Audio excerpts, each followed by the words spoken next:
தினேஷும் விஷ்ணுவும் வந்து ஒரு விஷயம் பற்றி பேசுகிறாங்க. அது பயங்கர இன்ட்ரெஸ்ட்டாக இருக்குது. என்னென்னா பிஆர்.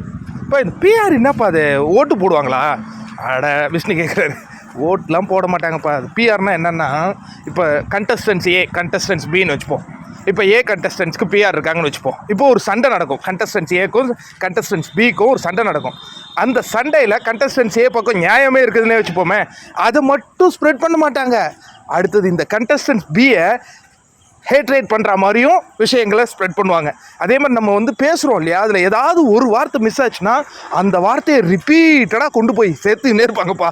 அதுக்கப்புறம் வந்து வழக்கமாக இந்த சிங்கப்பெண்ணை பாட்டு இந்த மாதிரி பாடல்லாம் அவங்க டெம்ப்ளேட் வச்சுருப்பாங்க. நம்ம ஏதாவது ஒரு டாஸ்க் பண்ணோன்னா அது பின்னாடி வச்சு அந்த பாட்டை பயங்கரமாக ஒரு ஹைப் ஏற்றி விடுவாங்க. நிறைய பாடல்கள் இருக்குது, உனக்கு தெரியாதது ஒன்றும் இல்லை. ஓ இப்படியெல்லாம் பண்ணுவாங்களா? அதை விட முக்கியமான ஒரு விஷயம், இப்போ கண்டஸ்டன்ஸ் ஏக்கு பிஆர் இருக்காருன்னா அவர் ஒரு விஷயம் செஞ்சுருப்பார். அது சரியில்லைன்னே நமக்கே தெரியும். ஆனால் அதுதான் சரின்னு அதை வந்து திரும்பி திரும்பி சொல்லிக்கிட்டே இருப்பாங்க. இந்த மாதிரி பல விஷயம், அதெல்லாம் ஏஜென்சிஸ் மாதிரி அதெல்லாம் பண்ணிகிட்டு இருப்பாங்க. வாக்கு அது போட், அது தனி, இது ஒரு தனி. தினேஷ் நீங்கள் சொல்கிறது பார்த்தா நான் எல்லார்ட்டையும் சண்டை வளைச்சிருக்கேன். அப்போ என்ன? ஆமாம், எல்லார்கிட்டையும் நீ ஒவ்வொருத்தங்கிட்டையும் சண்டை வளைச்சல, அது எல்லாம் அவங்கவுங்க ஃபேன்ஸ் பேஜில் போட்டுக்கிட்டே இருப்பாங்க. இப்போ நான் காலியா, உனக்கு சப்போர்ட்டர்ஸ் இருப்பாங்கல்ல, அவங்க வந்து அவங்கள பண்ணுவாங்க. இந்த மாதிரி அது போகும்பா. அது கேமு, நம்ம உள்ளே விளையாடுறோம்ல, அது ஒரு கேமு. வெளியில் ஒரு கேம் நடந்துகிட்டு இருக்கும் பாரு, இன்ட்ரெஸ்டிங்காக இருக்குது அதெல்லாம். அப்படியா?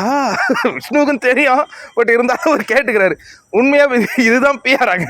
ஐயோ செமையாக இருக்குதா? மற்றவங்களை டீக்ரேட் பண்ணி தனக்கு பிடிச்சவங்களை என்ன பண்ணுவாங்க, ஹைப் பண்ணுவாங்கங்க. அதான் பிஆர் வேலை போல இருக்கு.